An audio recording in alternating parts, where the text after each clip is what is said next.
கொஞ்சம் கத்து வச்சிருந்தேன். அதுக்கப்புறமா அதை முழு நேரமா பண்ணிட்டு, ஏன்னா என்னோட தம்பியும் வந்து பார்த்தாரு ஜோதிடம். அதோட சேர்த்து நானும் அப்படியே கத்துக்கிட்டு உள்ள வந்தாச்சு. நாங்க பரம்பரையா கத்துக்கிறதுனால பேசிக்ல இருந்து உங்க அடிப்படை கொஞ்சம் நல்லாவே தெரியும்.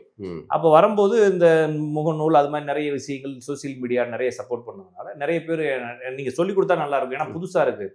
ஏன்னா இப்ப நான் சொல்லக்கூடிய விஷயம் எனக்கு புதுசா பழசான்னு தெரியாது. கேட்கக்கூடிய உங்களுக்கு அது எப்படி தெரியுதுன்னா டிஃபரெண்டா இருக்கு, நீங்க ஏதோ புதுசா சொல்ல வரீங்க அப்படின்னு சொல்லி நிறைய பேர் கேட்கறப்ப நம்ம புதுசா தான் இருக்கிறோம் போல இருக்குது அப்படின்னு சொல்லி சந்தை இருக்கு அப்படின்னு நான் சொல்ல ஆரம்பிச்சேன். நான் வந்து ஃபர்ஸ்ட் ஃப்ரீயா சொல்லி கொடுக்க ஆரம்பிச்சேன். மதிப்பு கிடையாது வரவங்களும் வந்து நாங்க காணிக்க இல்லாம கேட்க மாட்டோம் அப்படின்றப்ப நாங்க வந்து அதுக்கப்புறம் சொல்ல ஆரம்பிச்சோம். இப்ப என்கிட்ட ஒரு 2500 மாணவர்கள் இருக்காங்க.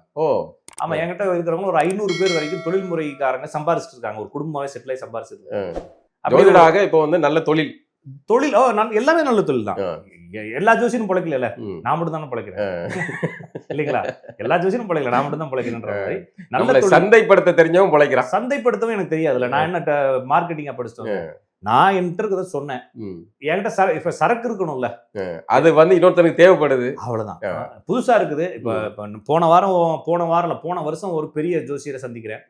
அவர் ஒரு ஜாதகம் எழுதுறாரு. அதுல சில நுணுக்கங்களா நான் சொல்றேன். இந்த ஜாதகம் எழுதிக்கிட்டு இருக்கும் போது இந்த ஜாதகருக்கு மனைவி இருக்கக்கூடாது, குழந்தை இருக்கக்கூடாதுன்னு சொல்றேன். எப்படி கண்டுபிடிச்சீங்கன்னு கேட்கிறாரு. இந்த அமைப்பு இருந்தா அப்படி இருக்காதுன்னு சொல்றேன். இந்த அமைப்பை மட்டும் வச்சு எப்படி சொல்வீங்க? எந்த நூல்லையுமே இல்லைங்கிறாரு. நூல்ல எதுக்கு இருக்கணும்?